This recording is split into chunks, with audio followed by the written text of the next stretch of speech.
Teknologi kecerdasan buatan atau lebih dikenali sebagai Artificial Intelligence (AI) amat popular ketika ini. Apa itu teknologi kecerdasan buatan AI? Ia merupakan teknologi kecerdasan buatan yang merupakan salah satu cabang sains dalam menjadikan sesuatu benda mempunyai kepintaran seperti manusia. Antara cabang penting dalam AI ialah machine learning, iaitu keupayaan mesin yang mampu belajar untuk menjadi pintar. Namun, sejak setahun dua ini, kontroversi yang berkaitan dengan AI semakin kerap kedengaran. Ini kerana kepintarannya sudah mula diterima bagi memecah masuk bidang yang asalnya memerlukan kemahiran manusia. Agak menakutkan apabila AI sudah diterima pakai sehingga mampu menggantikan 5 kerjaya ini dengan hasil kerja yang lebih bagus dengan kos yang rendah. Mari kita lihat 5 pekerjaan yang terjejas itu kerana kepintaran buatan AI. Jangan lupa untuk tekan butang like dan subscribe untuk topik yang lebih menarik pada masa akan datang. Tempat kelima, profession pelukis. Sekiranya anda seorang pelukis, apa yang sedang melanda industri pengkaryaan, khususnya seni digital ketika ini pasti merisaukan anda.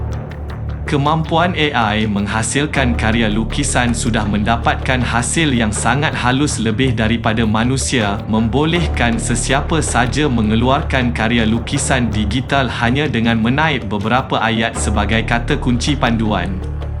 Laman web komuniti artis digital di internet semakin kerap diselubungi kontroversi, khususnya apabila membincangkan berkenaan hak cipta persendirian. Sistem AI memerlukan pangkalan datanya untuk mengkaji dan meneliti jutaan karya sedia ada bagi memudahkannya memahami dan menjana karya baru. Namun, keperluan ini dikritik pengkarya sebenar kerana kebanyakan sistem AI tidak mendapatkan keizinan bagi karya-karya yang digunakannya sebagai rujukan dan ilham.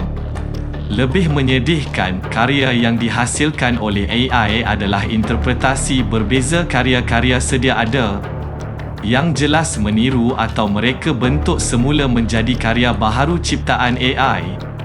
Menyedihkan kerana ketiadaan undang-undang hak cipta yang jelas berkaitan AI, akibatnya pelukis yang menjadi mangsa. Tempat keempat, profession penulis. Ada di antara penulis sudah mencuba beberapa laman web AI yang mampu menghasilkan penulisan digital berdasarkan kepada input kata kunci. Hasilnya sangat mengejutkan dan menakutkan mereka. AI bahagian penulisan ketika ini mampu menghasilkan penulisan bersifat am yang lebih baik berbanding mana-mana terjemahan Google Translate. Namun apa yang belum ada adalah sentuhan peribadi, elemen yang memberikan karya atau artikel sesuatu identiti. Pelukis ini yakin bahawa berdasarkan perkembangan yang ada, kelemahan ini dapat diatasi tidak lama lagi. Apa yang sangat-sangat menakutkan mereka adalah mereka beranggapan di masa depan AI sudah mampu menulis artikel berasaskan fakta dengan mudah. Hal ini kerana setiap kali para penulis hendak menulis, mereka perlu merujuk maklumat sama ada dari laman rujukan di internet dan kadangkala rujukan buku juga. Tetapi perkara ini, AI dapat melakukan rujukan dengan sekelip mata kerana data-datanya sudah tersedia. Seandainya mereka memerlukan sehari untuk menulis artikel 5 perkara menarik tentang Malaysia, AI mampu menulisnya tidak sampai seminit kerana kemampuannya menarik informasi tidak dapat ditandingi manusia biasa. Tempat ketiga, profession pereka grafik. Kisah sedih pereka grafik pula apabila mereka dibayar murah oleh individu atau syarikat yang meminta rekaan logo bagi tujuan pembinaan profil korporat adalah kisah yang kerap kedengaran. Mereka sangat sedih kerana saingan mereka sangat pintar mengikut peredaran zaman. Kisah sebegini mungkin akan pupus di masa hadapan kerana ditinggal jauh dengan kemampuan AI. Sebuah syarikat kini boleh menggunakan khidmat berbayar AI bagi mereka bentuk logo dan profil syarikat yang hanya dapat disiapkan dalam kadar segera dan murah oleh AI. Tak perlu lagi syarikat dan mereka bergaduh kerana terlepas deadline atau mengubah suai semula. Sebagai contoh, untuk menghasilkan logo syarikat hanya memerlukan beberapa minit dan semuanya siap sepenuhnya. Semuanya disiapkan oleh AI sendiri. Betapa hebatnya ciptaan AI ini. Tempat kedua, Profession Composer. Sama seperti pelbagai jenis format karya yang mampu dihasilkan AI, seni gubahan muzik juga telah mula diterima dalam industri profesional. Sekiranya AI menjadi semakin pintar, tidak ada lagi keperluan untuk syarikat rakaman menggajikan seorang komposer dan penulis yang berbakat untuk mencipta lagu. Sebaliknya, lagu itu boleh dihasilkan dengan mudah hanya dengan menaip saja mesej liriknya dan genre yang diinginkan.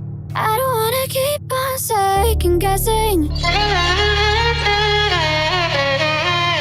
Come on and choose this.